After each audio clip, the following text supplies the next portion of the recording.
Come gather close, come feel the flame. Leslie George, remember the name. Island soul with a fearless spark. Truth speaks here and it leaves its mark. No dimming down, no playing small. Stepping strong and stand up tall. You walking bold, you move with grace. Mosaic sparks, come take your place. This is where brilliance learns to speak.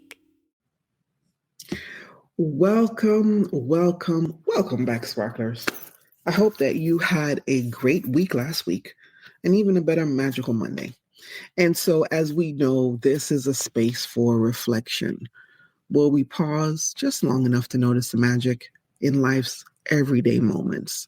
This is where we take ordinary situations, shine a light on them, and uncover the lessons that help us grow stronger, braver, and more brilliant. So today's magical moment, as we continue on the Queen, it's about a queen, a mirror, and how a single choice can either expand your kingdom or shrink your power. So we all know the story about Snow White, or at least we think we do. So what if the queen wasn't always a villain? What if she was a woman who worked hard to build her influence, her image, and her identity, until suddenly one day she was told there was someone else who outshined her? Snow White wasn't just beautiful. She was skilled, connected, resourceful. She came with a community of 7 different people, each with different strengths. And she could have been the queen's biggest ally. But guess what? The queen, she only saw her as a threat. And the moment she let comparison control her, she quit on her own potential. So here's what comparison does. I hear a lot of people saying, I don't compare. And sometimes we may say we don't compare for maybe big things, maybe grand things, or maybe the house, the car, whatever. But on everything, there is a microscopic level. And so in terms of comparing, we're going to use Snow White and the Queen. The Queen compared herself to Snow White because she kept on asking who's the fairest. So it's like one day she wanted to hear there was someone else that was fairer than her. Because if she was sound in who she is, she would not ask that question over and over. So how many times, and be honest with yourself, how many times have you done the same thing? We're chasing a goal, we're moving forward, and then we see someone else that we think we're doing it better. Or something disrupts us. And instead of adapting, we just pull off the side of the road, we stop. We're done. We're not doing that anymore. And so that was the Queen's mistake. She let one moment cancel her growth. All it takes is one. And so this hit me while I was at the gym. So I was on the treadmill, almost done with my workout, towards the end, almost done. My heart rate was at about 117 and 114. And my goal was to get it to 116. And I said to myself, just one more song. A song is about 2 to 3 minutes, so just one more song, and then I'm done. But my phone rang. The music stopped. And in that moment, I had to make a choice. I had 2 options. Option 1, step off, use the disruption as an excuse. I'm not going to finish. Or step 2, reset, add another minute, and finish strong. And I told myself out loud, we are not quitting on us today. We're not. So I kept going. And right there, I realized this was the moment the Queen failed. She faced her disruption and stopped. But I pushed past mine. And so how many times as we are doing something, there's a disruption? My disruption was a phone call that interrupted my song. But a lot of times we look at things on a grand level, but we also have to look at things at a very microscopic level. Because one of the phrases that I love, and you can adapt it as well, is how you do one thing is how you do everything. So, meaning, if I could quit on myself, set a goal, if I could quit on myself just because I got a phone call and it interrupted my timing for my workout, if I quit on myself, it's really easy for me to quit doing anything else. It's not hard because I'm used to doing that to myself. And a lot of times we think it has to do with other people or it has to do with other situations. It doesn't. You are doing it to yourself. So, here are some lessons that I want to share with you. Lessons from the Queen. The first one: a disruption is not a defeat. A phone call, a negative comment, someone you may view as a competitor. These are not stop signs.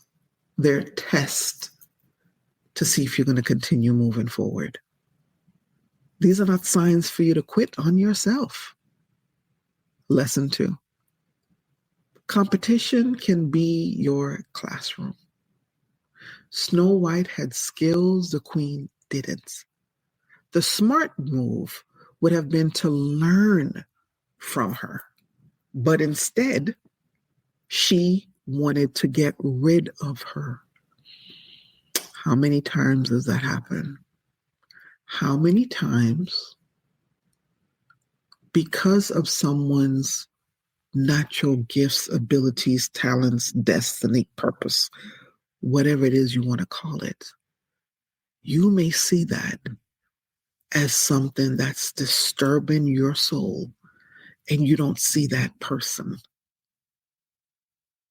as an ally, that person that can help you get from where you are to where you want to be. And the third lesson: momentum is a muscle. I love the word momentum. Momentum is a muscle.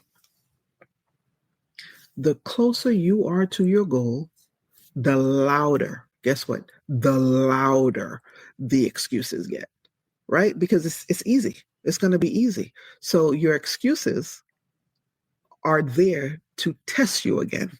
So train yourself to finish. And when I say finish, I'm not talking about a grandiose thing that you're working on. I'm talking about something as simple as you went to sleep the night before and you said, I'm waking up at this time. But that time comes around in the morning, the alarm goes off. Nah, I'm not getting up. I'm going to hit that snooze button. That's simple. Keep it really simple.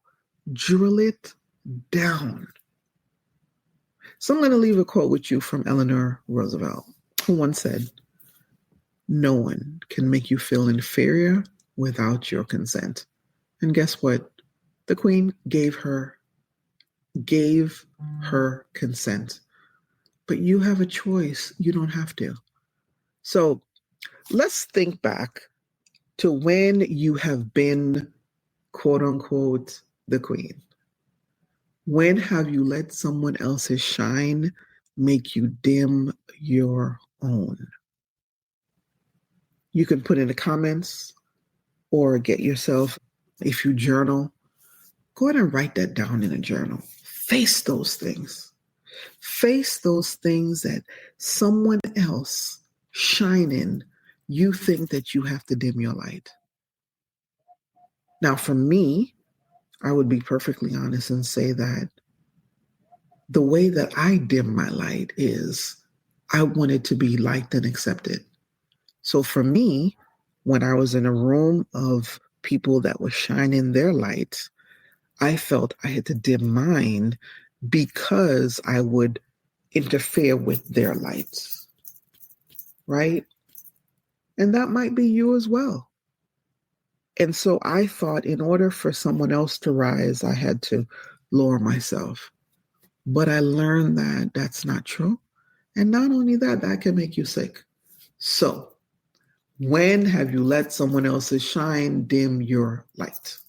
Now, drop in the comments your queen moment, and let's talk about how you can turn those into growth moments, because the spark is all about the growth.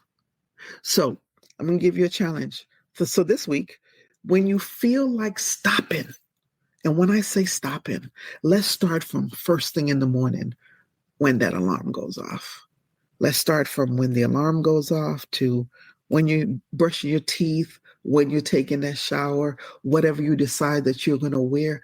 Let's start there. We're not starting on grandiose things, right? So say, I'm not quitting on me today. Say that every day. And if you don't believe it in the beginning, continually saying it until when you believe it. Because you are a champion. But you have to be able to feed that to yourself, right? Excuse me. So say that every day. And so let's close with a bragfamation, which a bragfamation is being responsible to amplify God's gifts. And guess who's God's gift? That's you. So I will not shrink back when I am tested. I will see potential in others as a chance to grow myself. I will protect my momentum and finish what I start. I will be responsible to amplify the gifts God has placed in me. Let me repeat that again. I will be responsible to amplify the gifts God has placed in me. The gifts, the skills, the talents, the purpose, the destiny, all of those things have been placed in you. It is only you that can bring it out. It is only you that can bring it out. So as we get ready to wrap up, Snow White's story reminds us that your crown doesn't fall off just because someone else's shines. It only falls when you take it off yourself. So your story is waiting for you to write it. And guess what? If you need help in those words on paper, that's exactly what we do at Mosaic Publishing to help you share your brilliance and leave your mark on this world. So keep going, sparklers. Your kingdom is still waiting. And so until next week, when we gather together again for another magical moment, we're going to continue with the Queen. But until next Monday, when we gather for a magical moment, I'll see you then. And guess what? If you're watching it any other day than Monday, leave a comment. So you don't have to just watch it on Monday. You can watch it any day of the week. So until then, we will talk to you and see you then. Bye for now. Mm-hmm. Mm-hmm.